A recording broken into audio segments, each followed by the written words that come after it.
All right, guys, let's come on in.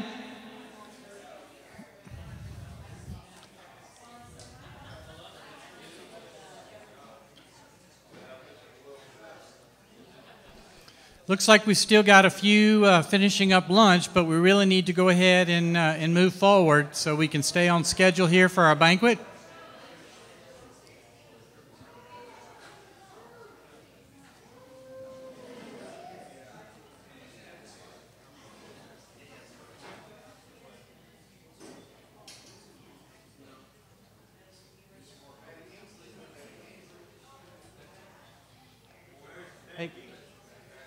Hey, Guy.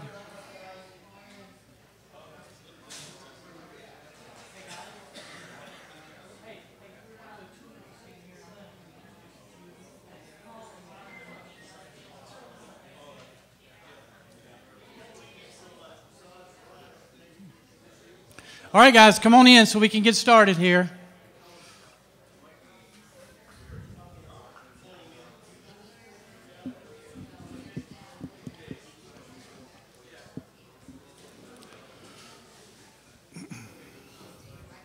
Well, thank you. I know it's been a full couple of days. We have a great banquet tonight, really just to celebrate what the Lord's doing in our ACT community, to celebrate one another and encourage.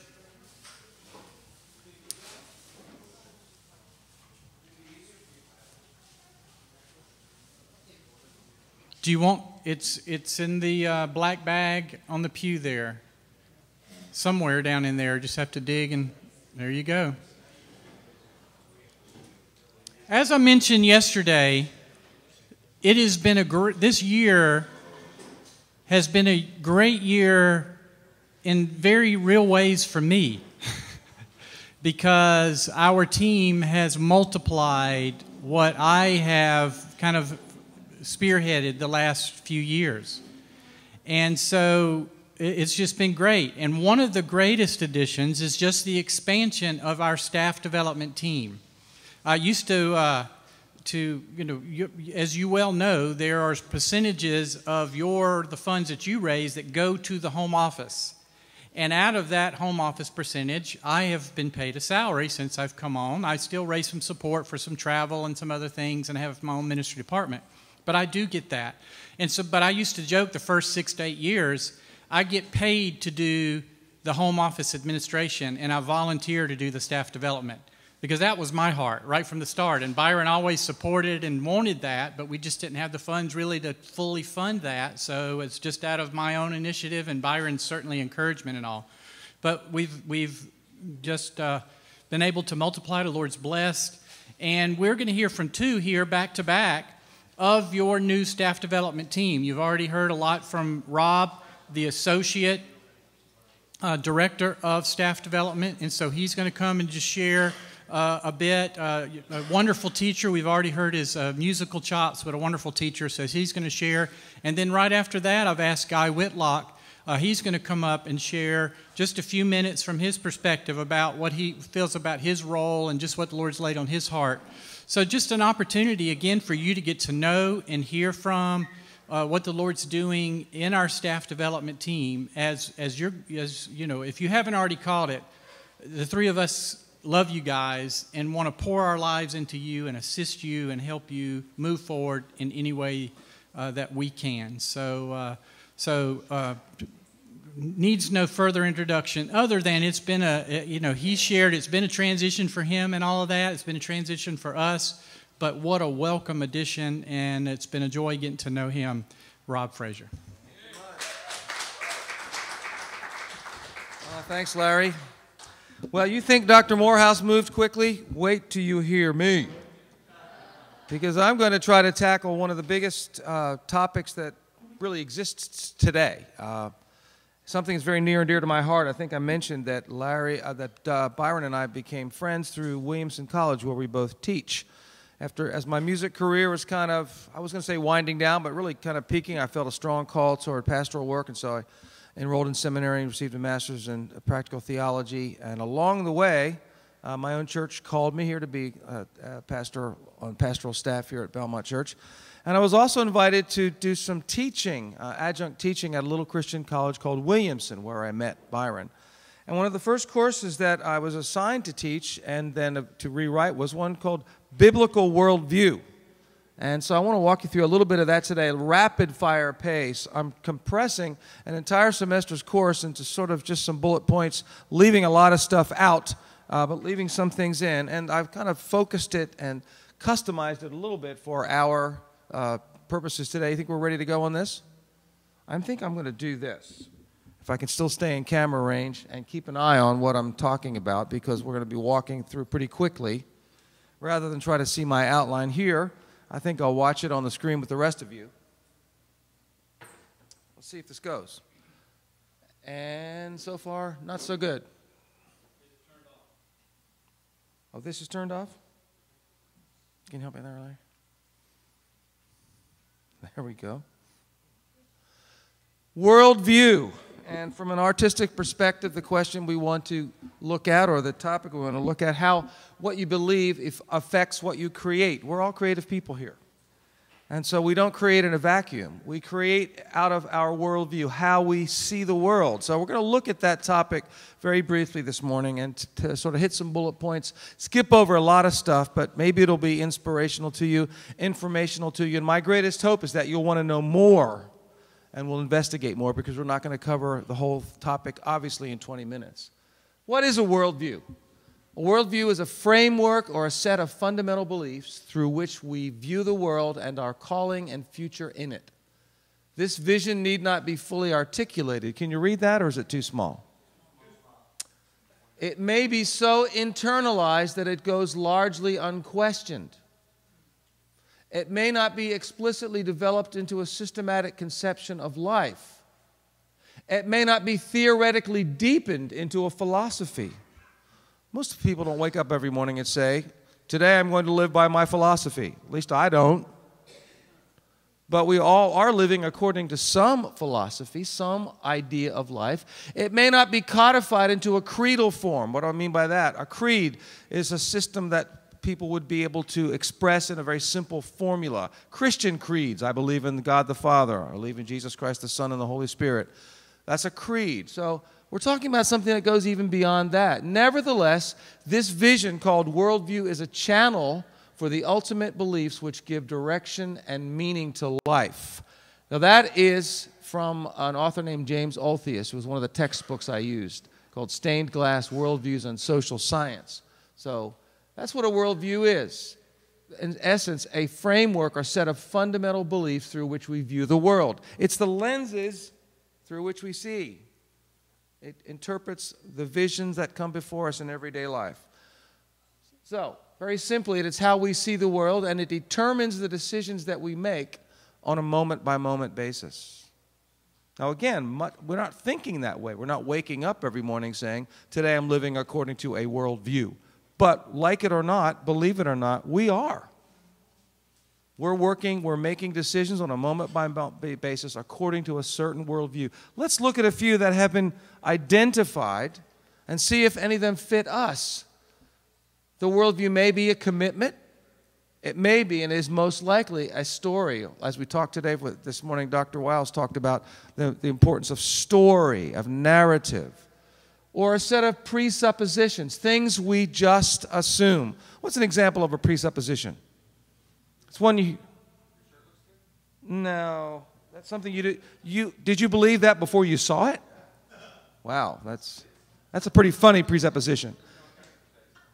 Here's an example of a presupposition. When you ask people on the street something like, are people basically good or basically bad? Most people, many people today would say that people are basically what? Good, right. That's a presupposition. They haven't thought about it. They haven't investigated it. They haven't done a series of pros and cons. They haven't even taken many examples of goodness and badness. It's just something that somewhere along the way they absorbed and it became part of their belief system. That is a presupposition. Now, it may be true. It may be conscious. Some people are very thoughtful about their lives and their belief systems. Most of us are not, but some are. It may be consistent. It may actually hang together, or it may not. It could be false, inconsistent, and unconscious. How many of you know that most of us, a lot of times, are not very logical? Many of us live according to our feelings, not our thoughts. Either way, it will be the foundation on which we live. Now, it can be associated with a religion. Many of us here are Christians. But it is not the same thing as religion. Neither is religion the same thing as culture. They go very much hand in hand, but they're not the same thing. So a worldview is kind of a complicated idea, yet everybody has one. Here's some examples. I'm an American. That's a very much a big part of a worldview. I look through at the lenses of being an American. Sometimes we do that too much when we go abroad, don't we? What's an American traveling abroad? Someone who goes all around the world and complains that, it's just not like it is back home. Well, then why did you leave home? Even more focused, I am an African American or I'm a white person. All of these things have to do with identity and go and influence and becomes part of our worldview day after day, time after time. And probably the most important one for us today, I am a Christian. Big part of worldview. Not the same, but does being a Christian influence our worldview? It better, that's right. Should it influence our worldview? Yes, it certainly should. But for many of us, it doesn't. Because I know some folks who would call themselves Christians, and I believe they are, because it's not up to me to judge. But if you ask them that question, are people basically good or are they basically bad? They might answer the same way as someone who has no concept of the biblical idea of sin, salvation. They might say, yeah, people are basically good. And we know that biblically that's not exactly true. People can do very good things, but basically we are born twisted. Sin has twisted us. Sin has changed us at our very core. So that's the kind of question that would be answered from a different way if a Christian was really being thoughtful about their view of man, something we call anthropology. And let's move quickly. Here's some That's really funny. Yeah, I can't even read that. What was I thinking? Yes, sir. Very, very, no, I actually can read it here, because I know these things pretty well because I've been teaching this course for 10 years. So here's some examples of worldview. Biblical theism, which includes Judaism and Christianity. Something else called Deism, which we'll talk about in a minute. Another one, a worldview, is something called naturalism or scientific naturalism. Another one which many of us haven't thought about is called nihilism, the belief that there's nothing worth living for in life. And basically a view of death. Existentialism, which places high value on just the fact that we are here. Famous existentialists were Jean-Paul Sartre and other people like that, Albert Camus, who had concluded that life really was hopeless, but since we have no choice but to go on living, let's make the best of it. That's basically existentialism. Okay? Eastern monism, which includes Hinduism, Buddhism, and Taoism, New Age spirituality, postmodernism, and Islam. Those are 10 examples, or 9 examples, of very dominant worldviews today. Aren't you glad we're not going to look at all of them? Because it would take us weeks. But I want to hit on a few. The few that I want to hit on today are biblical theism, deism, naturalism, nihilism, and postmodernism. We're going to have to put your thinking caps on the track with me here, okay? But I know you can do it. I see flashes of intelligence among those who are sleeping, not sleeping. But what does a worldview address? Here, I want to suggest 7 essential questions that a worldview would attempt, at least, to answer. What is prime reality? Can you read that? No? Yeah. Kind of? Okay. What is the really real? Number 2, what is the nature of the universe? Is it created or is it accidental? The academic term for that is cosmology. Where did the cosmos come from? What's the meaning of the cosmos? What is a human being? Anthropology. Number 4, what happens to a person at death? Do we just disappear back into the ground, or does a spirit survive the death process? Why is it possible to know anything at all? Epistemology is the scientific name for that field of study, the knowledge of knowing. How do we know what is right and wrong? What's the word for that, even if you can't read it? Morality, right. What is the nature of morality? And then what is the meaning of human history? A worldview will address those 7 questions. So let's look at the first one, biblical theism. How many of you know what the word theism means? Well, tell me. Somebody throw it up there. A belief in some kind of God, more specifically, a personal God. Different conceptions of God. For instance, Eastern monism, Buddhism, Hinduism, especially Buddhism, does not believe in the idea of a God of personality. There's something called the oneness of the universe that takes the place of the idea of a personal God. But in biblical theism, which includes Judaism and Christianity, God exists. He is the prime reality. Not only does he exist, he is personal and creative. He's the source of human creativity. We can know him. He has disclosed himself to human beings through the Bible and through nature. People have intrinsic value as created in the image of God. That's our anthropology piece. Truth can be known. It's clear, objective, and knowable. We don't have to wonder about the nature of life. We can know through God's revelation. There is an absolute morality, a real right or wrong. Sometimes it has to be discerned in situations, but there is a standard found in the Bible, and it revealed at least in part in human nature through the gift of conscience that all people have been given. Then history is teleological. It means it had a beginning, it will have an ending, and its purpose is all to the glory of God. So that is, in a nutshell, what biblical theism teaches. The reason I'm suggesting that you don't take notes, because I'm moving so fast, but if you want to really study worldview, and I hope you will, at the end of my talk, I'll suggest a fantastic book that is kind of written on a high school level, so naturally I use it to teach college students. Here's an example of an author who had a biblical worldview. Who painted this? Da Vinci in the Mona Lisa. It was considered the greatest painting of its time, and it still has a unique place in artistic history. It embraces all of the classical dimensions of beauty. Now, we're talking about artists who create from a worldview. I could have picked many, many paintings from that time, but many people regard the Mona Lisa as among the most beautiful. What's beautiful about that painting? Any suggestions? The simplicity. The colors used, the lighting, does it look real or does it look sort of unreal? Absolutely, it looks real. It reflects a real world perspective. It embraces a notion of beauty that was beautiful, a woman beautiful at her time, and her beauty transcends even today. Maybe not glamorous, but beautiful. Da Vinci embraced all the classical notions of beauty and a biblical notion of dignity. That woman is dignified. She expresses a certain dignity. What's assumed here is that this woman was created in the image of God. We don't know anything about her life. We don't even know if she was real or not. But Da Vinci had a biblical worldview. Did you know that? He was a very committed Christian. I think you probably knew that, didn't you?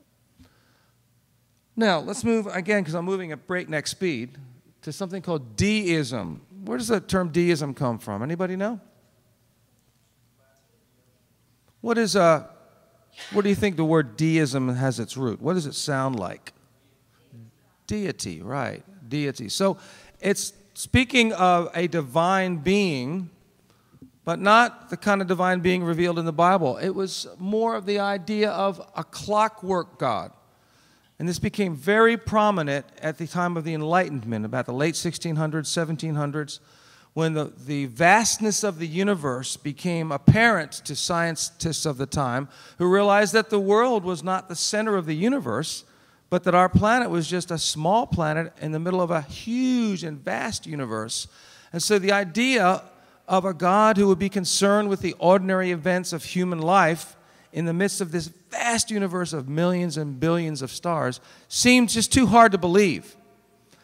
That the same God who could create all that would be interested in your diet, whether you ate shellfish and pork or not, or who you slept with, or how to build a temple. See what I'm saying? It just seemed to be too incredible to this emerging idea of science that there would be a God who'd be interested in the mundane things that life that the Bible, for instance, seemed to be concerned about.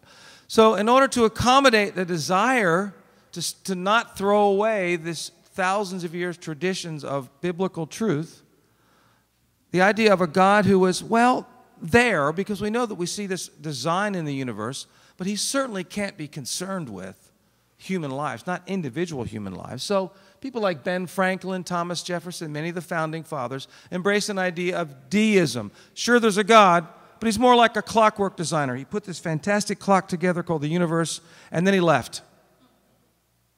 Because the universe does appear to have some design to it, doesn't it? Any reasonable person would have to say there's design to what we see. So deism attempted to reconcile scientific truths with the desire to maintain some idea of religion or religiosity. So we see that God is creator, as evidenced by the design of the universe, but he's not personal. We don't pray to him. He's no longer interested in the affairs of men. Human beings are highly evolved animals with higher functions that include seeking meaning and significance. So there's dignity to human beings, but not as granted by God, just what we call intrinsic value, that we should recognize in each other, that we are worthy of respect just by virtue of the fact that we're here.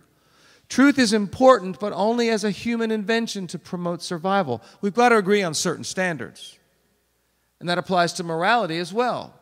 There's a real right and wrong that's built into the fabric of the universe, but again, it's something we've learned over time to survive. We've learned that it's best if we don't kill each other, that human beings have a better chance of survival if we observe certain social norms. So history may or may not have a purpose. It's an open question. Here's the most famous deist that we know. Who's that? Anybody know? No, it looks like George. Ben's holding his key into the air and risking electrocution. It's amazing he wasn't electrocuted when he, in the middle of a thunderstorm with lightning, put his kite into the sky. And he discovered there was such a thing as electricity. But he was a famous deist, very intelligent man, did not want to let go of the Bible. He thought it was a good instruction manual for how human beings should get along. But the idea of a God to be worshipped is not a part of deism. Now here's something what I would call moralistic, therapeutic deism. This is, in my understanding, and through some of my research, what many, if not most people, especially millennials, believe today. And it combines three terms. Moralistic, it's got a strong sense of morality. And it's therapeutic because it's all about health and wholeness and how we're doing and becoming better and improving. But it's really deism. And these are the 5 precepts. This is done from some research. A guy named Christian Smith interviewed 10,000 millennials. That's people under the age of 30 to do some social research. And he believed this. There's a God who exists, who created and orders the world and watches over human life on earth, but from a distance. God is watching us. It's a little ode to deism there, that song. God wants people to be nice, good, and fair to each other, as taught in the Bible and, by the way, most other religions. It's kind of an easy breezy way of looking at all the world religions. The goal of life is to be happy and feel good about yourself. God does not need to be particularly involved in your life except when you're in trouble and he is needed to resolve a problem. The rest of the time, you can ignore him. But if you get a traffic ticket, he's right there. Oh, God, help me right now. Don't let him give me a ticket. And basically this, good people go to heaven when they die. That is the kind of form of popular religion today which is very, very prominent. I'm not picking on millennials, but it happens to be perhaps the fault of my generation, the boomers. We have not educated our young people very well from a biblical perspective. Something to think about. Now, naturalism, I'm not going to get done, so I may just have to pick this up another time. This is what I'd call the silence of finite space. God does not exist. Matter is the prime reality. Human beings are just highly evolved animals. Truth is an entirely contrived notion useful for survival and propagation of the human species. It has no objective meaning. There's no absolute morality, no right or wrong, and history's not going anywhere. We're just here. That's what naturalism believes. That's what naturalism teaches, sometimes known as scientific naturalism. Pretty dark view, isn't it? And so naturally it leads to something called nihilism. This is the practical outworking of taking naturalism seriously, that all we are is collections of bones and cells. That there's no hope, God does not exist, therefore no meaning to life. Human beings are at best an accident of nature and are not capable of finding meaning in life, as clearly demonstrated by human history. Truth is meaningless, and there's no absolute morality, no real right and wrong. No lessons to be learned from history except that it repeats itself, and the weak always suffer at the hands of the strong. That's a very dark view of human nature. Many people unconsciously have absorbed that. And life, I would say life without Jesus inevitably, and if it's taken to its logical conclusion, leads you to a place of no hope. And nihilism just means nothingness, really. There's no meaning to life. And how is that expressed in art? Pablo Picasso was a nihilist. And he lived his life like it, and his art came out that way. This is a life that's distorted. There's no natural relationship between form and beauty. Compare this picture of a woman to the Mona Lisa. Some worldview come through there? I think so. Now, I'm painting in broad strokes again. So what does this mean? Well, I'm going to skip postmodernism today. I wish I had time. But in an attempt to push back against the darkness, two philosophies of life, two worldviews emerged. One is called existentialism that I kind of briefly mentioned. Another one is postmodernism, expressed in the idea that the modern era, which ended, sociologists and historians tell us, at about 1970, sure, it brought us out of the darkness and it gave us electricity and it gave us modern labor-saving conveniences, but it also brought us the atomic bomb and the ability to destroy ourselves very efficiently. And so there has to be a better way. So postmodernism is less of a philosophy, more of an attitude toward life, that we're going to try to bring the best from the modern era, but face reality and realize that in this world that's vast and diverse, everybody's truth ought to be taken at equal value. That no story is more important than any others. The word is meta-narrative, big narrative. That no narrative is more important than the others. We learned this morning from Dr. Wiles and other folks that the Bible is a story, isn't it? Sure, it's a story. It has a beginning, and we're in the middle, and an end is predicted. It's the story of God's grace. But in postmodernism, that's just one of many stories, and they all have equal value. And so truth is what we call pluralistic. There are many truths, and none are to be challenged or elevated above any other. The only thing that matters is the T word, tolerance. And if you dare assert that the story you believe is true and others are false, you are in danger of condemnation and exclusion. And that's really where our Western societies are going. So, that's really moving. And the answer is truth. Truth is the issue. What is truth? What can we believe? Jesus had an answer for that. Thy word, he's praying to God the Father. Your word is truth. Jesus' mission, he said, I came to testify to the truth. All who love the truth, listen to my voice. And then first and foremost, we know that truth is a person. So if you believe the Bible, if you have even the simplest understanding of what it means to follow Jesus, you have a worldview. Because truth is the issue. And I'm clicking and not getting anywhere. Did you just cut me off? There's more. Okay. All right, that's good. So truth is a person. Truth is reality. So have you thought about this before? What's your worldview? Again, I was crazy to try to do this in 25 minutes. But thank you for being patient. Does the worldview you identify with today affect all areas of your life? Have you thought about that? Is this worldview consistent and conscious or inconsistent and unconscious? Do you know why you believe what you believe? Have you really thought about it? I mean, many of these things were not very apparent to me for many, many years until I really was confronted with many inconsistencies in my own life and in my own worldview. Is this truth reflected in your art? You're an artist. Be bold. Let your truth flag fly, even if you have to suffer for it. And someday you might. Thanks for listening. I appreciate your time.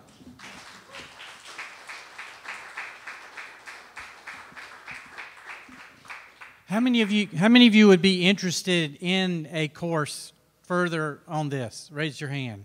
I mean, we've actually begun talking about it, kind of like the structure of the partnership development, where Rob would do maybe a 1.5 hour online class for, 6-8 weeks. and then no, I'm saying 1.5 hour class, and then do it like 6 or 8 weeks or something, and then have some assignments and stuff. So we're working on that kind of a structure, so be looking for that. Guy, come up and share a little bit. Guy, again, the newest, one of the newest additions to our staff development team.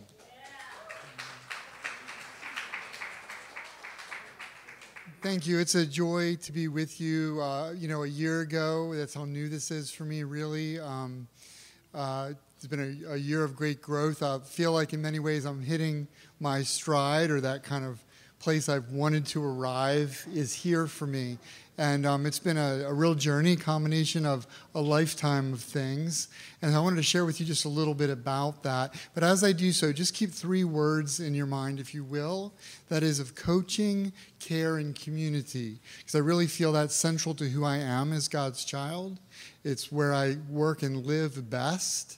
And while I now realize that's been a truth virtually my whole life, I did not come to full understanding. And that's only been more recently through a lot of help and service. So I want to ask you a question. Maybe some of you are familiar with some of the superheroes. Hopefully you're seeing some here. If you'd ask my 5-year-old daughter, Laurel, who she most identifies with, she would say it's Spider-Man, because he can swing wherever he wants to go and shoot stuff out of his wrist. And so that's where she identifies. How about you guys? Anybody who has identified over the years with maybe one of these superheroes, or have another favorite that you might offer? Anyone? Wonder Woman. Okay. I won't give away that Uncle Larry, as how Laurel refers to Larry, Moshelle's favorite probably is Wonder Woman 2 for a different reason. If you've seen the recent Wonder Woman movies. Anybody else? Other superhero? Maybe one more? The Hulk. How come? Don't make me angry, because it's coming. Watch out. Very good. Well, I always admired superheroes in a way, but I kind of resented them because I grew up feeling pretty much the exact opposite of that. I felt more like this guy. And some of you might be old enough to remember seeing this guy. I was just old enough to watch these cartoons regularly. Underdog. Most of my life looking back, I didn't see that then, but I see it now. I felt very much like an underdog. I remember my mother telling me that they really struggled to have me as a child, that I was kind of a sickly kid that looked like a chicken, is the way they described it. And maybe that hasn't changed much, except from a little rounder, you know.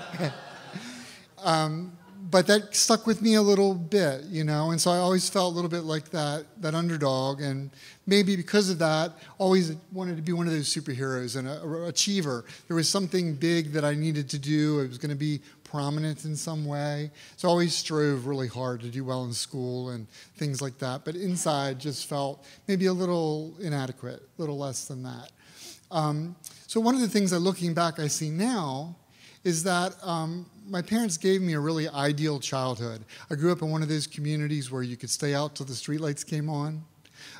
Some of us, we learned how to be good. We could kick the streetlight, and it would stay on longer. So it was great. And we would play this game called kickball in the community. And if you ever, or not kickball, sorry, gumball we called it.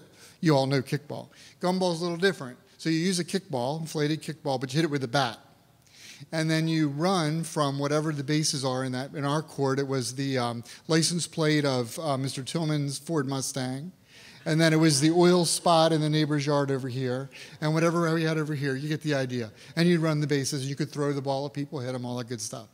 But what I most remember about that time was that the adults in that court, in that community, took time during those games when all the neighborhood kids were out to do what? To coach, to care, to provide community for us kids. And in a way, we were mothered, fathered, loved through other adults in that little community around the court, looking back, beyond even what my parents were doing at the time.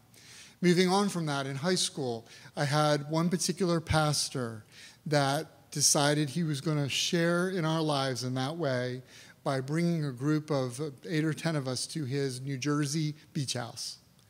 And he loved on us there, shared the Word of God, listened to us share about our comforts and discomforts with his idea of Jesus. And in that atmosphere of coaching and care and community, I found Christ there. And I was able to articulate that in a way that some of the other kids could understand. And I began to get a little taste of what it was like to maybe coach and care and build community for my generation of kids as well.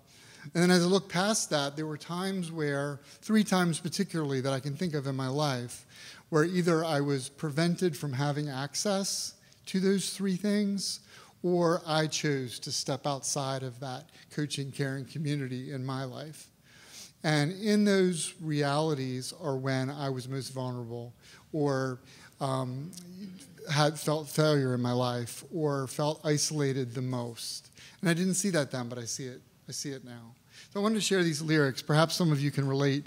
I'm a music guy. I came out of 10 years of music industry stuff, booking agent, artist management. At the time, I thought I was developing the next artist musically, but really I see now I was pastoring a group of folks over time, and I could do the other things. I could schedule, and I could develop musicians, but my real heart was to do what I'm doing now, which is coaching, care, and community. But maybe you can relate to this. In the 90s, there was this band called Audio Adrenaline. And I thought I had just found my answer at that point because I was a 70s, 80s rock guy. And there really were not that type of rock musicians, I felt. And so Audio Adrenaline came around. Simple lyrics, maybe not, some would say, the most talented musicians, but they were great for youth groups, especially. So maybe some of you can relate to this if you, as an independent person, have felt somewhere in your life as an underdog. I'm so weak and I'm so tired, it's hard for me to find enough strength to feed the fires of my ego. And consequently, all my pride has all but died, which leaves me down on my knees back to the place I should have started from. Been beat up, been broken down, nowhere but up when you're face down on the ground. I'm in last place, if I place at all, but there must be some hope for this underdog. I'm in this race to win a prize. The odds are against me. The world has plans for my demise. What they don't see, however, is that a winner is not judged by his small size, but by the substitute he picks to run that race, and mine's already won. And it's taken me a long time to come around to recognizing, and I still fight with it. It is my personality. In a doctoral program, I probably have no business doing that with a 5-year-old and all the other things that are going on. So that super achiever is still there. But I'm living in a place that recognizes it is okay and in some ways more healthy for me to be serving in an underdog-like way so that God can be lifted up as the superhero. And my role is not so much what's important as that I'm obedient to serving and doing within how he's uniquely designed me. So my hope for all of you as you get to know us better is that you will recognize that we're here for you in that way. We each bring our own unique gifts. This last year has been amazing for me. Larry has poured 9 years of himself into mentoring me in many ways. Can't tell you how valuable that's been. But it has allowed me now to see that the partner development training that we're offering, the hours spent in individual mentoring and coaching with many of our departments, engaging and getting to know our own staff, Jerry and Mel in the home office, there's a power in that. And if you have the opportunity to be surrounded by those things, care, community, coaching, step into that. Don't avoid that. We have a lot of our departments that I know need some component of those 3 and are just fearful or time commitment or other life realities that are preventing them from stepping into that so that you can be all that God wants you to be. And we can help be part of that process of moving you as we grow and are shaped that way too. There's many opportunities ahead, whether that be you're taking the initiative to arrange for a regional gathering in your country or your state. You don't have to be super equipped for that, just a willingness to say, hey, I don't know exactly what this will look like, but I'll put together coffee for the other people in our state. I don't know exactly how to coach and what it looks like to be certified and all of that, but God's given me some life experience.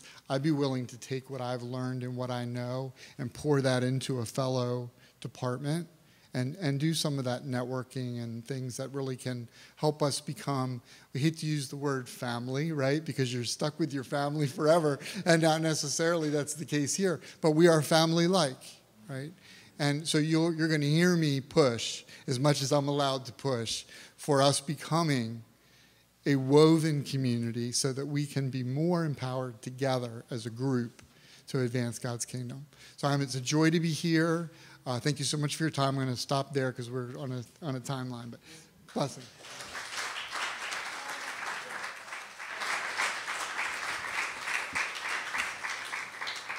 Yeah, guys, new to the team and just getting to know, and he's maybe doesn't have quite as much public profile yet, but there's a half a dozen people in this room that I could have come up, and the time he's already poured into Matt and Tamara, and I could just name him. It's just been great.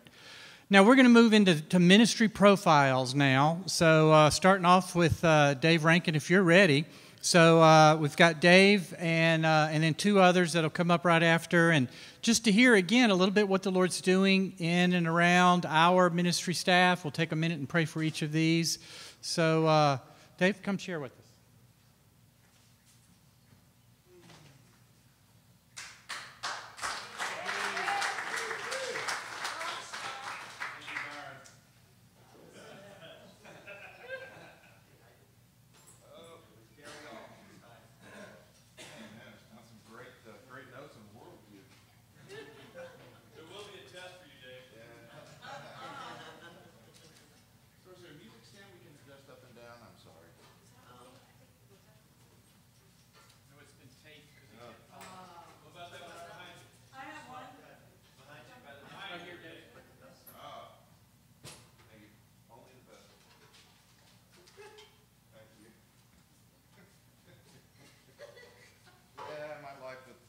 Every day. One sign you're growing older, you brought two pairs of glasses for the presentation. Because you never can tell when you're going to... This isn't coming out of my time, is it? Yeah. Oh, well. I think Byron knows me 2 more minutes.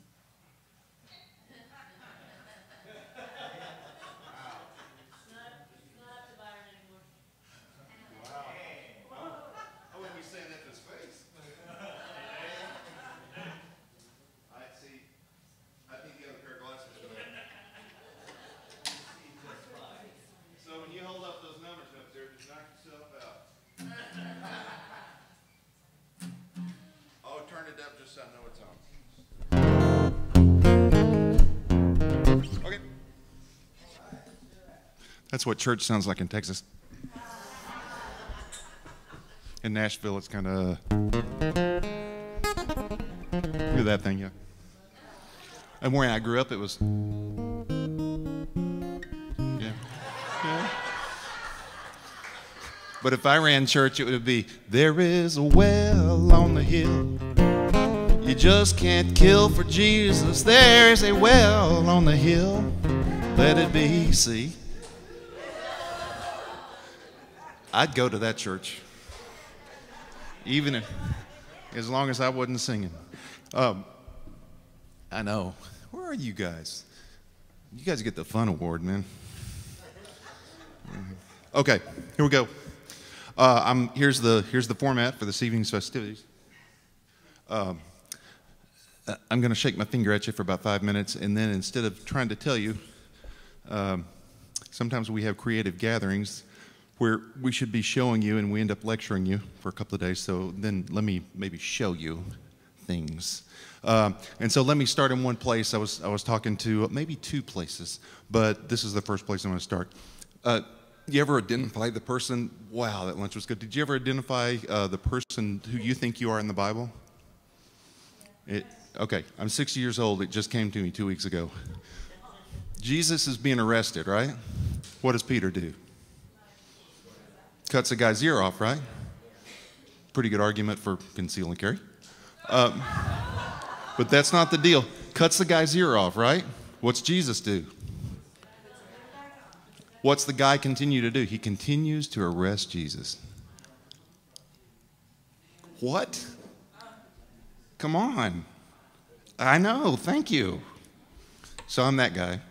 So everything I'm fixing to say to you, I've been ransomed from, but I participate in regularly.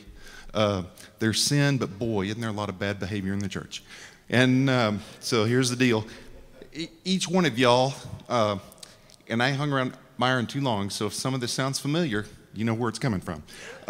Each one of you, you know, we all do art, no matter what it is, and you know we're at odd ends of the spectrum, you know, and some of it's great art, and some of it may not be great art, but you know that's really not the object. And in fact, the work you do is not an object; it's a symbol, right? It's a symbol of something greater. And what I'm going to show you today is a story. It's a symbol of something greater. Byron will know the answer to this question, and maybe some of you Bible scholars. When they rebuilt the second temple, what shape was the city in?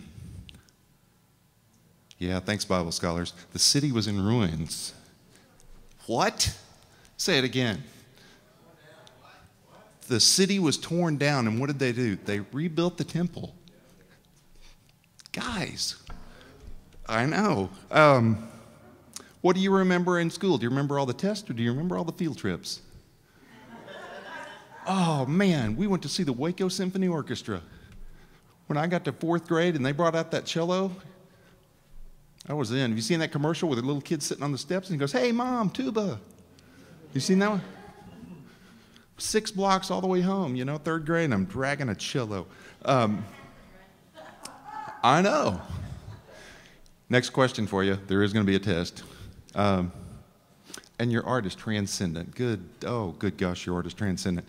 Before you existed, before any of you existed in here this morning, what skill set did you have that made God want to pick you for his team? Yeah, he's writing it down. Yes, that knocked me over. That Romans thing tells me he had foreknowledge. But what skill set did I have that he wanted to pick me for his team? I know. And he didn't read it today, and I should add him. I have a resume, and I worked in the 80s and all the bus and truck tours, and I've been 6 inches away from the beautiful Stevie Nicks, and I've worked with Journey, I've worked with Willie Nelson, and just if they were doing a concert and they had a bus and a truck, we were doing it. And I know some of the rest of you are out there, and I was with a group that had gold albums, and all of it was miraculous. I went to Six Flags when I was 19 years old, because the summer before I'd taken a youth group to Six Flags. We went in the Southern Palace, and I saw young people singing and dancing, and I looked at them and I said, I can do that. Never danced a day in my life. And I went to the auditions the next year. They auditioned 7,000 people, and 3 of us from the same school got hired. I know. They hired me, couldn't dance a step, but you know, I could do this thing. Yeah. Sometimes that'll get you hired. 2 years ago, when Byron asked me, Byron asked me, could I videotape some stuff? Well, you know what I did, but you know what I did at night for 2 hours a night? I got on my iPad and I went to film school so I could learn how to do a thing. All that to say, we have resumes out there, and we've all done stuff, and sometimes we rest on the wrong things, and sometimes we rest on those resumes that are stuff we did before and not what Christ is doing today or what he's done today. And so that we are back. Thank you, Byron. See, I'm listening. And then I want a little proclamation here. This is who I think we are. We are image bearers, yeah? Yeah? To the gospel. We're united in our union to Christ. Yeah? Mm-hmm. That's what they do in my church. Empowered for ministry by Christ. And let me add a thing, that we are not to be managers. Amen? We are not to be managers. We are to press forward. And I heard this, I go to a church, and I stand out in my church because I'm a minority at my church. I go to a church, there's 10,000 people that go there. We have 5 campuses. The average age of my congregation is 24 years old. And if you show up 10 minutes before the worship service, you're standing. Something's going on. And so I don't care how old they are, when something's going on, I'm going to be there. So, and besides, when you're my age, they want your wisdom and your money. So, that's okay, that's the shaking my finger at you part. And, wow, Peter cuts off that guy's ear and he puts it back. And so this is just a journey, you know, and haven't we had this one? I don't know if you can tell me, but see the middle one, the black and white one? I'm playing a Ward's guitar. Ward's guitar. Gosh, man, I just played the dog out of that. And my granddad, I stayed in my room. I didn't talk. Both the doors were shut because I didn't have a bedroom. I grew up in a town with 33% poverty, still has it today. I slept in the den in our house, so it has 2 doors, lots of traffic. And that was my bed in that room. And those doors stayed shut, and all I was doing was, or, you know, that stuff. Yeah. And y'all laugh because y'all like that song. I know. I can play that stuff. And so from, this has been at Six Flags. I've done session stuff. Gosh, if they were paying, I was playing. And I'll tell you what, all of this was thank you. Thanks for sharing there. And lovely and talented. All of that was a result of, I might not have had a gift set when I started, but you know what? There's work in the ministry, and a lot of times people don't realize this. It's a lot easier to dress up and wear some cool things and look like you're artistic and look like you're interesting than it is to do and set and woodshed the hard work of artistry and actually be interesting. Mm-hmm. Thank you. Man, I'm putting you guys in the van and taking you everywhere I go. Okay, so here's a couple of things in my life. Next slide. Oh, dang, don't you love a dog? So that golden dog up there is half registered German Shepherd. She's half retriever, and her name is Angel. Why? Ask me why. She's 85 pounds. We think Angel is a nice, like angel cake, right? Angels are huge and terrifying beings. Mm-hmm. Man. And then this is Sly. Okay, here's a joke for you. The millennials will go, but some of you are going to laugh when I go, the name of my dog, that black dog, is Sly and the Family Bone. Can explain that to the younger people later. And then, first time in 30 years, we went for a vacation. We went on our cruise. Oh my gosh.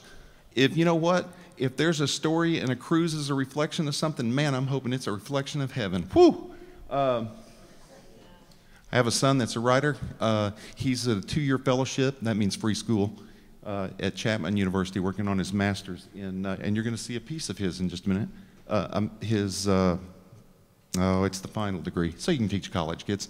And then this girl in the middle, and that's what's his name.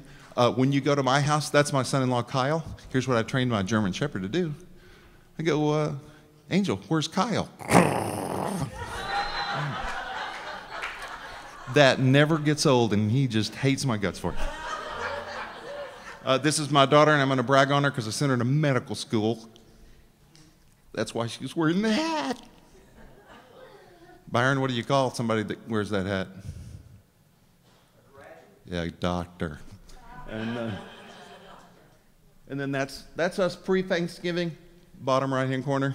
The end, not pre-Thanksgiving, the beginning of vacation and the end of vacation. And then, and so let me run you a video of my ministry, Coffee 316. It's probably on the next slide. And just turn her up.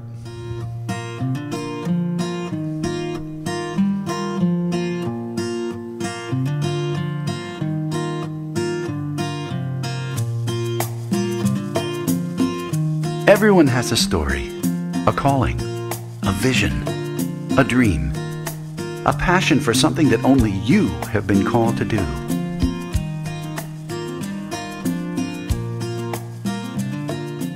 How will you tell those who need to know? Your calling, your vision, your dream. Could your story change the world? Could your calling create a movement? Could your dream change the direction of culture? Could your vision help a hurting world in need? It's not about promotion. It's about God's movement. Is it time to tell your story? Start today.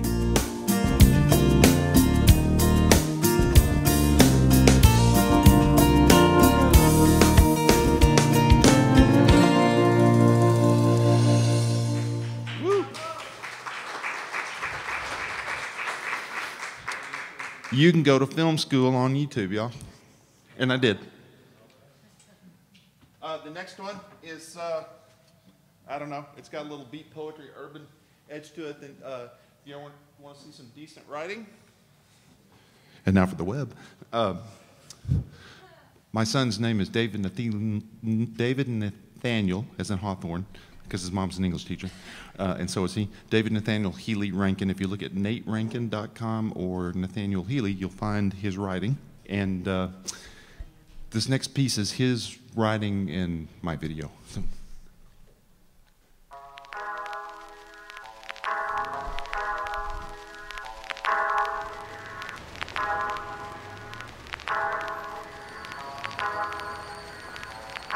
Jesus lives in a cold water apartment on the south side of Chicago. The complex is home to a hodgepodge of prodigals and vagabonds. Among them are crackheads, welfare-dependent mothers, an emancipated minor, an alcoholic couple with a newborn baby, undocumented immigrants, prostitutes, and their menthol breath pimps. He doesn't own much. Anything smaller than a couch is liable to get stolen. No phone, no television, no coffee maker, nor anything typically customary to the 21st century. He never locks his door. If there's anything to be taken, he'd rather offer it freely. He never has more than a few days of food, but he always invites the huddled figures on the stairwell to dinner. His bathroom has a cracked mirror and broken tiles, but the faucet runs and the water's almost always clear. He sleeps on a cot that was there when he moved in. Over the years of his life, he's been stabbed, shot, beaten, cursed, and ignored. Yet he gives thanks over his meals, like his mother taught him, and he lays his hands on his neighbors and makes sure to tell them that they're blessed and that they're loved, the young kids especially. They hope they don't disappoint him, but they also hope they can live to move out of the complex.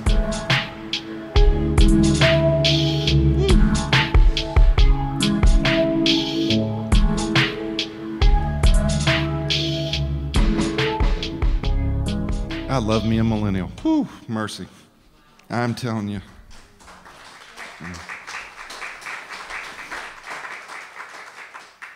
And then two things. Oh, how much battery do I have? Are you kidding me? Hold on. Wow, I'm going to go faster. I got 10% battery, so I got to finish. I'm going to show you a video here. Honestly, I didn't. I'm going to cry when I say this. Oh, don't go yet. I'm not going to cry that much. Come on. I wasn't sure I was going to make it here today, and so that's all I'm going to say. And so two things. And all these things I'm pointing at me, but I'll say we need to make sure that our Christianity just doesn't become this this mushy cultural, particularly down here in the South, where it's just everywhere, and it's just, there's 6 or 7 pervasive lies in that we live. So one is everyone's a winner. Another is you are your emotions. You are what you have. How about you're not the center of things? We're all getting better. No, it ends badly, y'all, for all of us. I know, but we've all been ransomed from that stuff, right? We just kind of live in parts of that during the day, and I do too. So before we do this, 3 things. Try to do something. Ask God for something you can't take credit for, because we are people that pitch tents where tents don't belong. Yeah? Okay. So I am praying for this I'm hard and I'm cranky and since May and just intermittent really bad pain, and so I want to be desperate for Jesus. So play this and turn it up.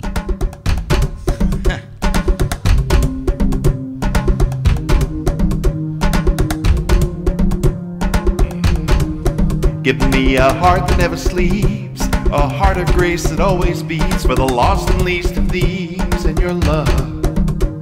Overtake me with your grace, consuming fire of spirit rays, a fortress of praise for your love. Cleansing fire from above, wash over me with grace like a flood. Transform my face so mountains move. Turn my heart to know a desperate love for you.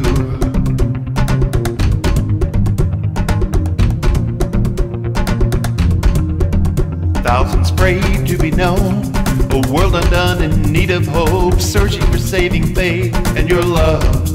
Creation yearns and it groans to save a million faces I'll never know, taken with ceaseless grace in your love.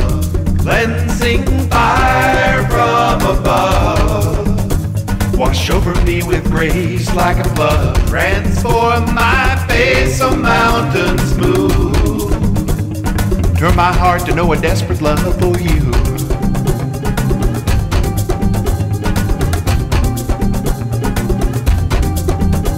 In the dark of a prison night, the voice of the persecuted rise, undenied praise and prayer in your love. When evil grows despite your grace, let voices rise in unending praise and shout the awakening faith of your love. Cleansing fire from above, wash over us with grace like a flood. Transform our face so mountains move. Turn our heart to know a desperate love for you. Fire from above, wash over us with grace like a flood. Transform our face so mountains move. Turn my heart to know a desperate love for you. Turn our heart to know a desperate love for you. Turn our heart to know a desperate love for you.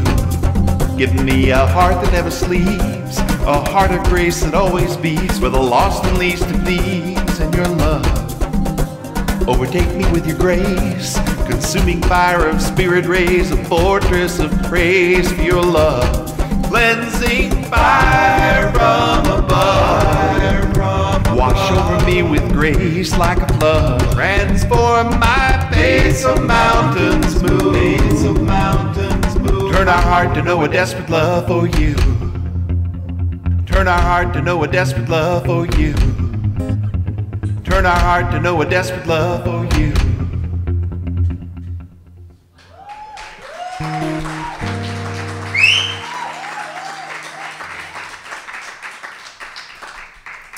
So that's what I do with my days. I married well. I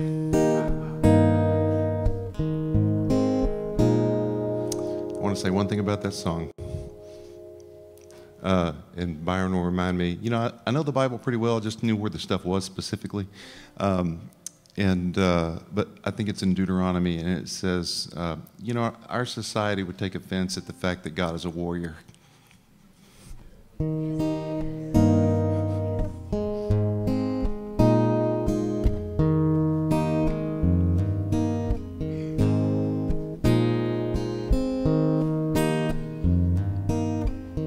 I'm composing myself.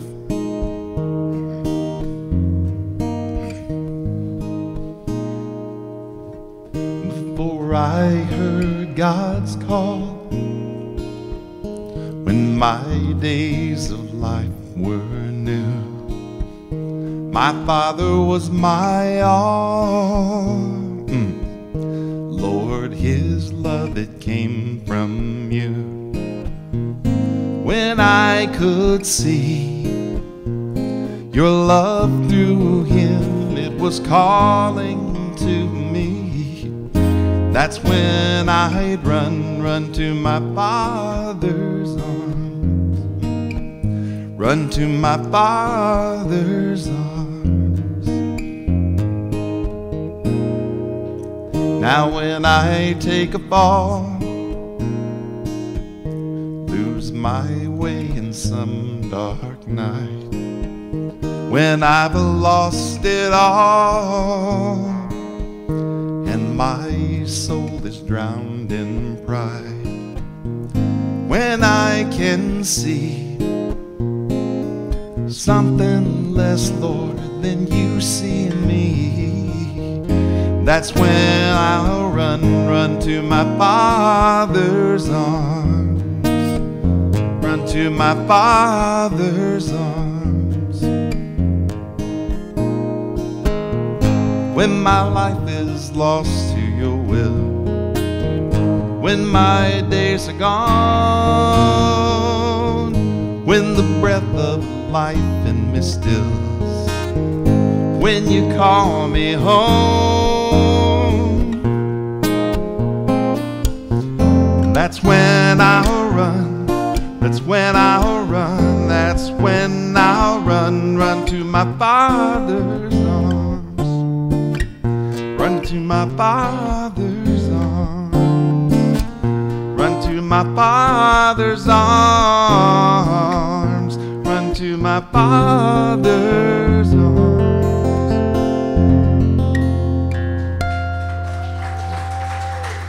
Thank you. Hey, bless y'all. Thanks.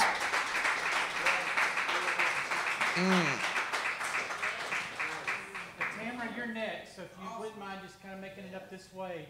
But someone pray for Dave. Who would like to just stand and pray for Dave in this ministry, this great ministry of helping you tell your story, but also just his gifts? Michael.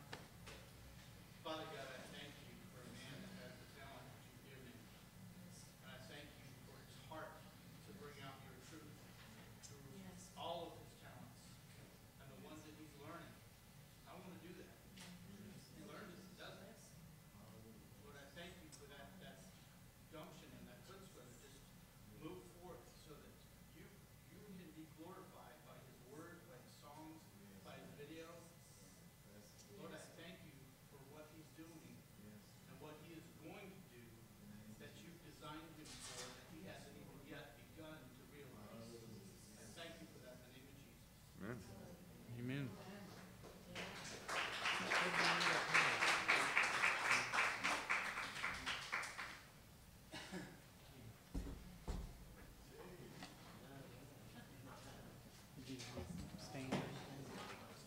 Thanks.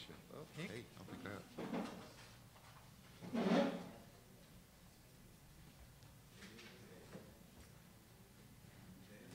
Good. Sit, do I stand? Whatever you'd like to do. I don't know what Would I'd you like like a to do. stool? I don't like to.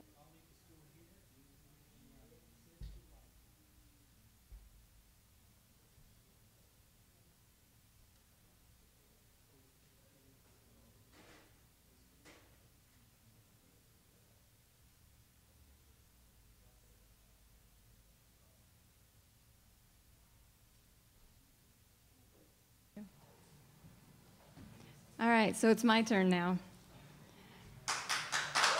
Hey. Thank you. My name is Tamara Kay, and I come from Lincoln, Nebraska. A lot of awesome things have come off of this stage today and yesterday, so I don't know if what I will tell you will be awesome, but I will share my heart, and hopefully there'll be something good in there for you to see. Let's see. I need to figure out my timing here. When do I tell you to start my slideshow? That's the question that's in my head. The name of my ministry department is the Outreach Project. So what I'm going to do while I talk, I'm going to tell you my story, but behind me I'm going to have a slideshow of what my ministry department has been doing over the last 2 years. I could probably talk for longer than I'm supposed to, so I'm just going to let you see in the background what we have been doing as a team while I tell a story. So you have to pay attention to a couple different things. You can switch back and forth, you can multitask, you can do whatever you want. So go ahead and push play just so you can read what the Outreach Project does. Okay? So that's pretty simple. But let me start off by saying life is a journey. And In that is a story, and everybody has this story. And I think that this is the incredible thing that we each have to offer, and not only our story, but the time and space to listen to other people's stories as well. So I would say that if you were to meet me today, one of the first things you would learn about me is that I'm a mother of 3, and I love being their mom. My oldest is a 17-year-old. He's a senior in high school. He is an aspiring filmmaker and a pretty good photographer, and I enjoy watching him just kind of go out into the world and do his thing. I have a daughter who's 13, and I have another son who is 9. I homeschool the 2 youngest. I've always homeschooled, but my oldest went into the public school system in 8th grade. So here we are, me and my 3 kids, and that would be enough of a story for me if that's all I ever had, was just the opportunity to be their parent. But there's more to my story. I would say that at about 2010, I found myself at a place where I had forgotten that I was creative. Life can be difficult sometimes, and it can be tricky. And I just remember coming to a place where I prayed out to the Lord, hey, I'm dying emotionally, I'm dying spiritually, I'm dying creatively, and all I know is that I want to live.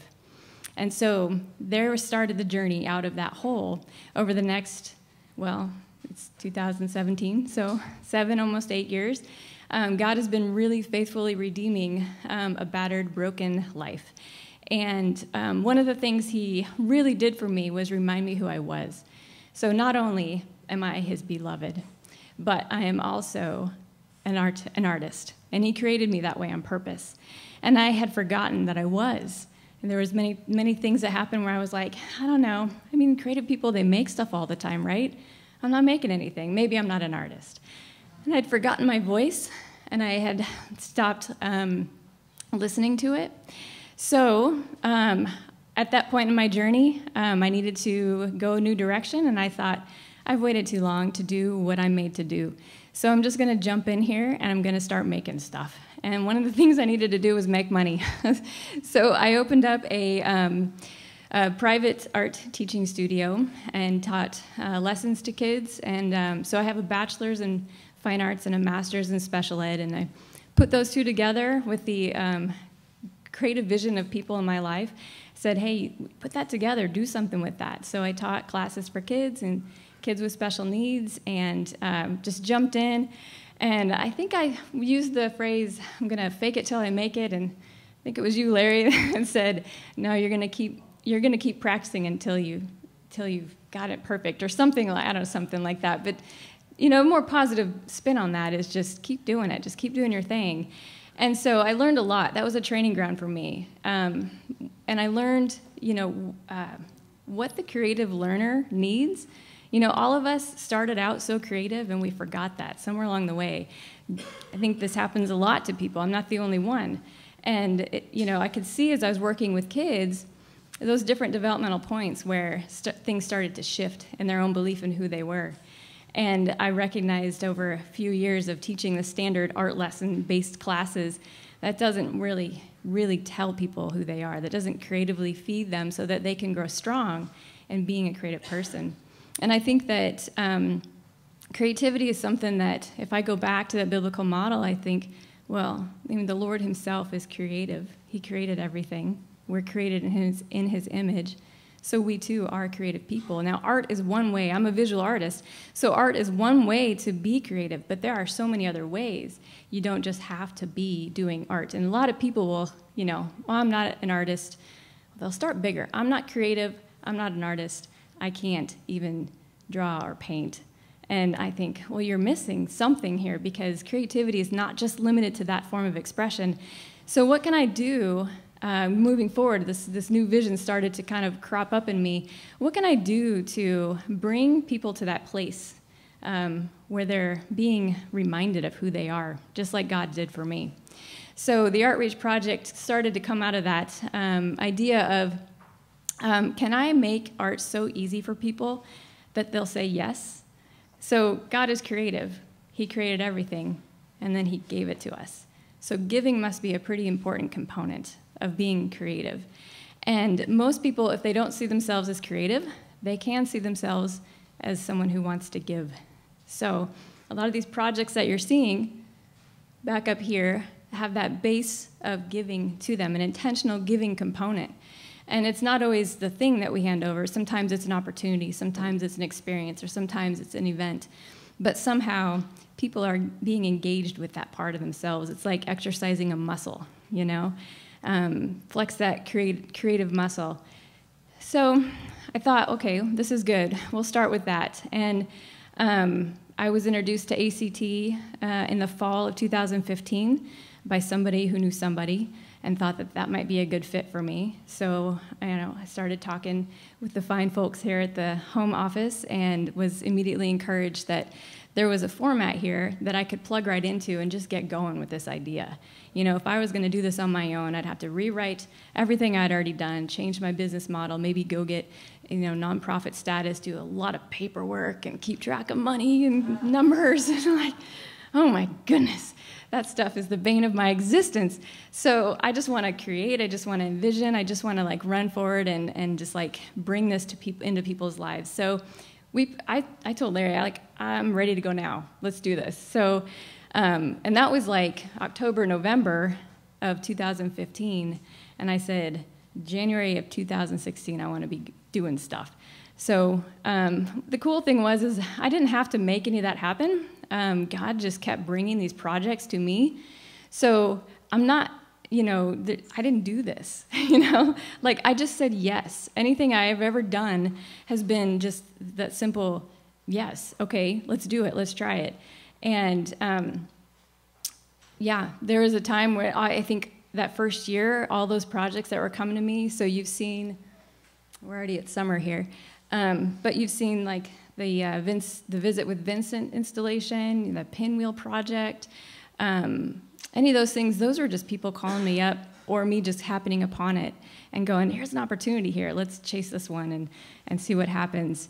The beginning of this year, 2017, I decided, I was, for that whole year of 2016, I was running my art teaching business alongside this nonprofit and doing both at the same time. And I was like, I believe in this. I'm going to phase out of what I've been doing for 6 years, and I'm going to jump both feet into this nonprofit world this year.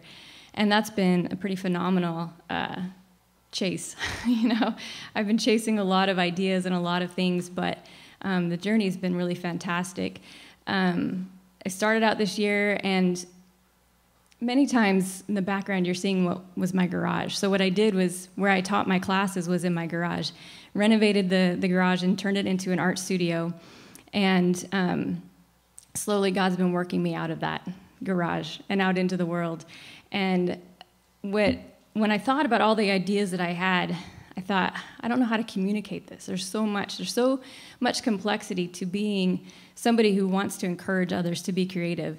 So after really putting a lot of thought into how simple can I make this, I came up with that 3-part model of give, gather, and grow.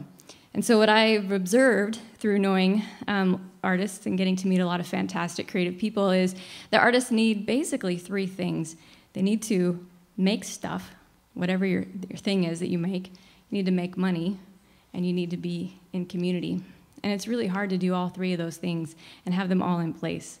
Because if you're just making money and it's not at what you're creative with, then you've given all your best hours away to something that doesn't fill you. And then you have less time to be creative. And you're spent, so you don't have the community. So how can I be a place that draws people into that orb, and somehow they can find what they need, while still encouraging young learners, who they are. If we can keep kids strong in that creative spirit, mentor them into who they are and what it means to be someone who has this unstoppable ability, or desire to keep making things, how can we get them so strong in that they don't stop, that they don't somewhere along the way forget or let the world shut that switch off or crowd it out and, the world gets noisier. So that growing component is not only for kids, but it's for adults to remind them, to invite them. Maybe you want to keep learning and growing too. With kids, I do a lot of mentoring. I do a lot of encouraging them to explore their own ideas. So instead of me telling them, this is how to be creative, it's a lot of invitations and a lot of letting them make those discoveries, because that's what it means to be an artist, is to always be asking that question, what if? And believing that in yourself, you can actually answer that question. I mean, that's like the ultimate creativity. If you can say, what if, and then be able to follow through with the belief that you can find that answer in yourself. That comes out of your imagination, you know? So let's grow and let's gather so that we're in context with each other. I think sometimes I feel like when you're a creative person, you can kind of dry up in the world around you if you're not being creatively fed. So if we're around each other, where we're speaking each other's language, it makes a difference. I think, we find that here at a gathering like this. And then giving is that heart of the Outreach Project, which is let's all now come together, make something that gives back to the world. So the coolest thing that happened this year is that our local mall, Lincoln, Nebraska isn't huge. We have one indoor mall. And the management there invited me to take up one of their spots that was empty over the summer and fill it with art. And I was like, absolutely, I can do that. So I ran that summer camp program, which is the Cardboard Village, out of there. And before it was over, they were coming to me and they were saying, you know what, we got to get you out of your garage. We love you here. So then they said, we have these 3 other vacant spaces. They showed me all 3. They let me pick which one I wanted. I got a 3,600 square foot space, rent-free, utility-free, and I can set...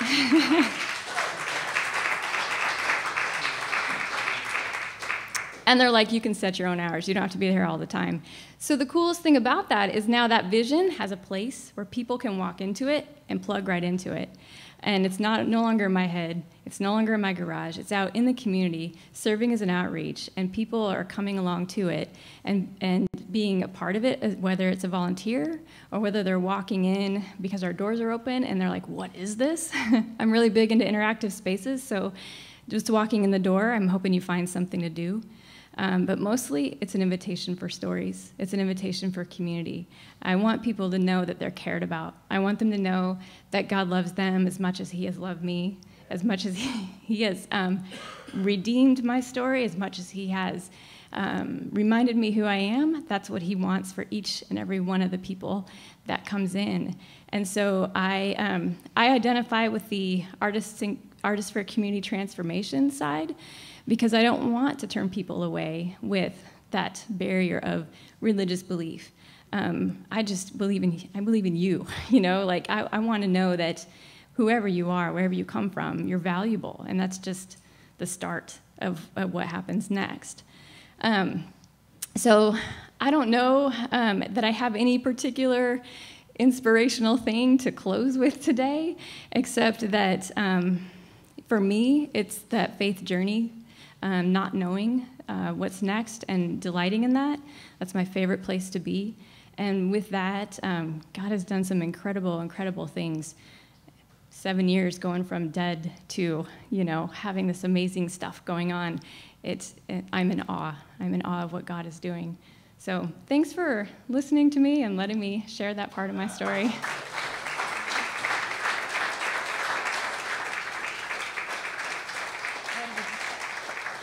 Patty, will you pray for Tamara? Oh, yes. Make it quick now. I'll be quick. Lord, I just thank you for these feet, that they would bring good news. Let them bring good news. Father, we pray freedom, continued favor. We give you thanks for your blessing on this indomitable spirit that you have put inside of her, that it would be your spirit, that her heart would be right with your heart, and she would see mountains move and miracles happen, and your flow go forth from this place, from her heart into the hearts of those around her, and that people would know that they are loved and that they are made in your likeness and image. No matter what the origin or the connection or what brings them, fill them with your light. In your name we pray, Jesus. Amen. Thank you. Thank you.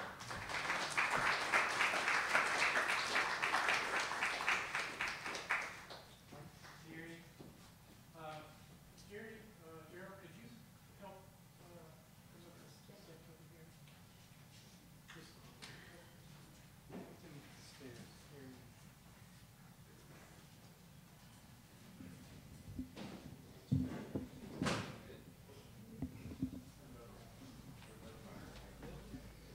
What do you need here? You need just the one mic enough? Or? Well, Ginny's going to use a mic over there at the end. This one?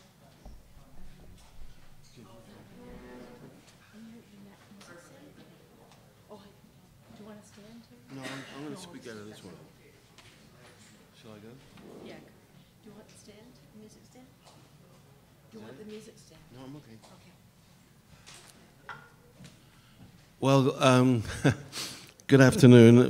This time yesterday, I was in bed feeling very sick and very sorry for myself, having driven all the way down from just outside of Toronto to be here and then discovering that I couldn't get out of my bed. But I ought to still be there, but I'm here right now, and I'm so glad to be amongst you.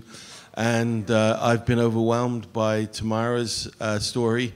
And Dave, you're awesome. That's unbelievable music, and I'm sort of kind of wondering what I'm doing here, really.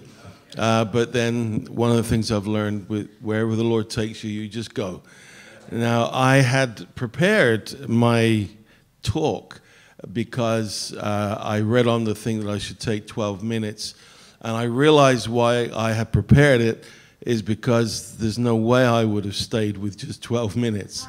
When you're filled with a passion for something, you just go on, and time is it's meaningless. And so I will start. I will get on with it, and bear with me from reading it. I hate reading a sermon. First time I ever tried to do that, halfway through the sermon, I just picked it up and threw it away. So beware of what might happen here. Music and drama, well performed, bridges denominational gaps, generation gaps, and cultural gaps, and opens doors into the world that would otherwise stay firmly closed. Now, you all knew that. I know.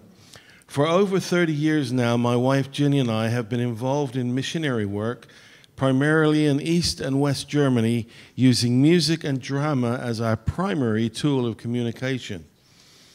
Although we have not been a part of the wonderful gospel music industry, Ginny has recorded 8 albums in Canada, the UK, Portugal, Norway, and Poland, with her latest CD being released just last year. We never got into the contracts and all the stuff that goes with the industry, but we do not in any way denigrate that wonderful ministry. When you've been around for a while, you realize that God gives us different seasons in which he uses our God-given talents in different ways, all for the furtherance of his plans. For each of us, our goal should be to always be sensitive to what his plan is and to seek ways to get on board with him. That's really the essence of being a Christian. Not so much doing our own thing, but saying, okay, Lord, what is it you want me to do? Where is it you want me to go? How is it you want me to express your love in the part of the world that you have placed me?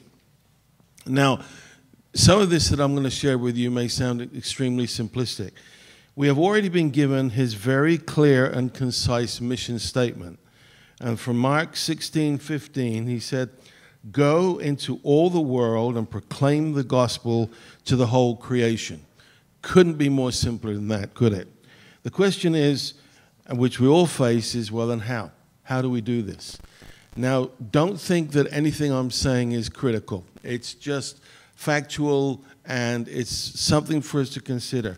You see, God's strategy for evangelism was never build a nice building, call it a church, and when people come to it, preach the gospel to them. That was never God's plan. Church buildings do have a very important role to play in God's overall plan. But God's strategy for churches is to be a place of fellowship, encouragement, training, and a place from which to send people out. God's strategy for evangelism was and still is go. Go where? Go into the world. It is a very specific command to leave the comforts of home and go where the unsaved are and share the love of Christ with them in any way that they will listen. Now, listen, it's very exciting to see the development of praise and worship these days. especially as it edifies and encourages the church. But I sometimes fear that some of our best talent stops short of the Great Commission to go, preferring instead to stay in the comfort of home, ministering only to the saints. Please, I love praise and worship. It has its place. I understand that. But we're still commanded to go. And the Lord planted this in my heart. You've probably heard it from others, I don't know. If what we are doing in the church does not result in increased evangelistic activity out there in the world, then something is wrong. You see, we're just keeping it to ourselves in the church. Where I come from, like the experiences that the Lord has given to Jenny and I, it's all about getting out into the world where the people are. Now, my intention here is not to be critical, but rather to challenge your thinking.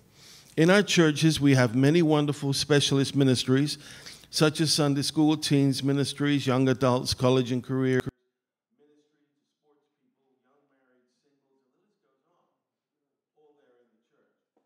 You may be interested to know that youth ministry in churches started as a means to meet the challenge of the burgeoning teenager generation back in the day when all of those babies born right after the war, suddenly, what do we do with all these teenagers? In fact, the word teenager actually was coined around about that time. Well, those teens have now become the baby boomers. That's me. I'm 69 years old. I'm firmly right there in the middle of the baby boomers. And I love it because it's an exciting time and place to be, but who's reaching the baby boomers?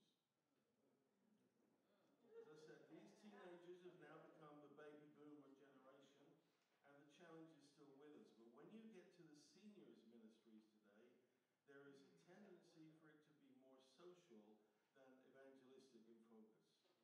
A nice time and place for retired people to meet and socialize. After all, they are retired, right? Wrong. You know, I'm sure I'm not the only person that figured this one out. There's no such thing as a retired Christian. You've got retired accountants, retired bus drivers, retired bricklayers, retired whatever, but there's no such thing as a retired Christian until God calls us home. They may well have retired from their former professions, but there's no such thing as a retired Christian. Let me move on. I'm conscious of my time. I want to honor that. So I said, who are these seniors?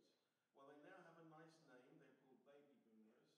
A name derived from the fact that they were born between 1945 and 1960, immediately after the Second World War, when the surviving soldiers came home. And these people now are also called Zoomers, which means boomers with zip.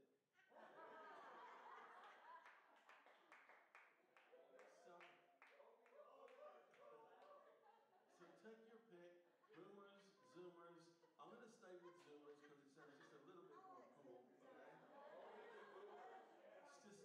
Statistically, here in North America, here in the USA, sorry, there are currently 78 million of them. 78 million. And their numbers are growing. There are more Zoomers than any other age segment. Indeed, there are now more people over 50 than there are under 30. Yes, they're not as quick and nimble as they used to be, but their overall health is better than other previous generations enjoyed. They have access to more disposable income, they have more time, and many of them are looking for something to do with it. They have invaluable experience where often younger generations are too quick to ignore and discard. The fact is this: Zoomers are a valuable, untapped resource in the church, but also out there in the world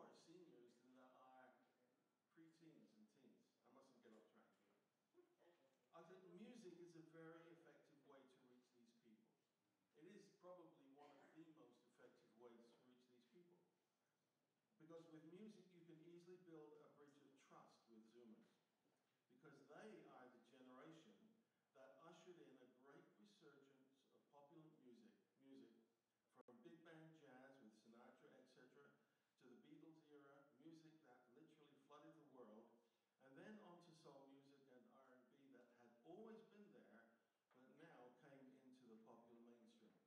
Now listen to this. North of Toronto, there is a large casino with a 6,000-seat auditorium that regularly sells out for acts such as the Eagles, Lionel Richie, Earth, Wind and Fire, Chicago, Rod Stewart, and you remember Tom Jones? Yeah, it's not unusual, Tom Jones. Well, a few months ago, he did 4 concerts at this casino, and in 24 hours, 24,000 tickets were sold out. Now, here's my point. No, actually, the reason why I know this is because I tried to get tickets myself. I tried to get tickets and I couldn't get a seat. So my question is this: who was at these concerts? It was you Zoomers. We call them boomers, but they were out there at these concerts. And then what about Rod Stewart, a rocker from the 60s? He was born in 1945, who starting in the early 2000s brought out a series of 7 CDs under the title of The Great American Songbook. I don't know if you remember these, where he was singing the music from his father's generation, the big band era. And he sold multiplied millions and millions and millions of copies. Who was buying that? You see, there's a market out there that we don't think about, but they're there. And they're desperately waiting to be entertained. I mean, there's nothing for boomers and Zoomers other than casinos. I said to them, we had a wonderful worship evening at our church. I go to the People's Church in Toronto, a big church, and I had this thing called Emerge, and it was great. It was dance and lighting and all kinds of things. And I went to our music minister and I said, you know, there's only one thing wrong with this evening. He said, what's that? I said, we should have been doing it in Casino Rama. And he was horrified. He said, casino? I said, that's where Jesus would be.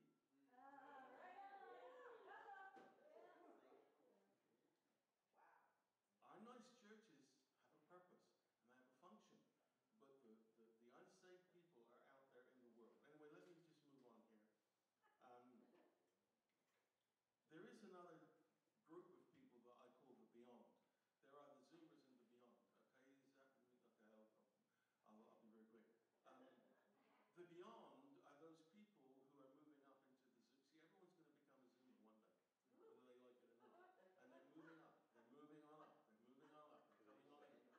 And these people, I find, they love this music. They, you know I'm a particular generation, and it's normal for me to have great affection for that generation. But the fact remains is that generation's music is still popular with younger people, and we need to recognize that as well. These Zoomers are my generation. That's my cue for music. And that is the same for many of you too. There's a huge market here that the church is missing out on.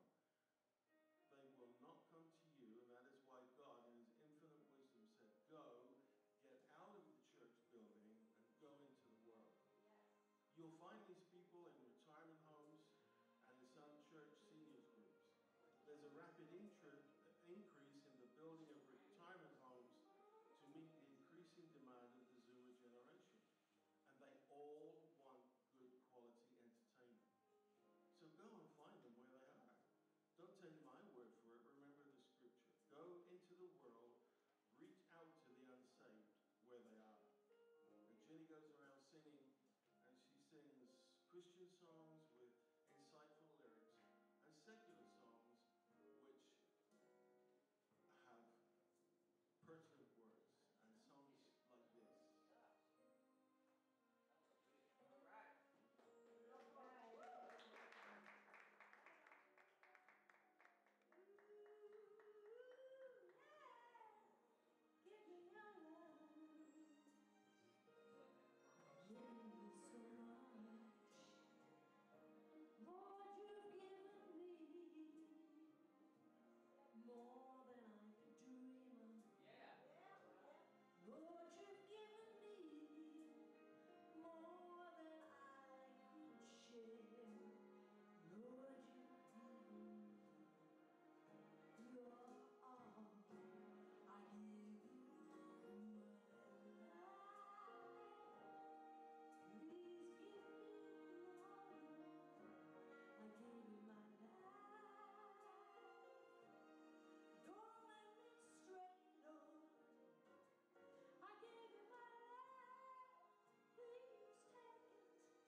give the presenters time to present before we start.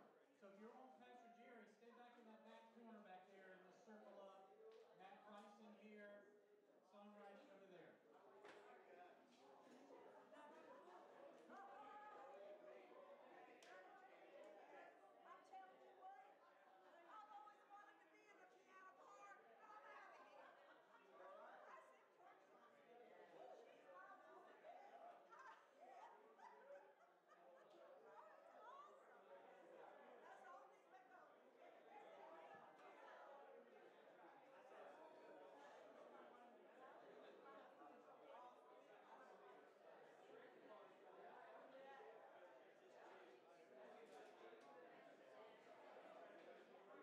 That's awesome.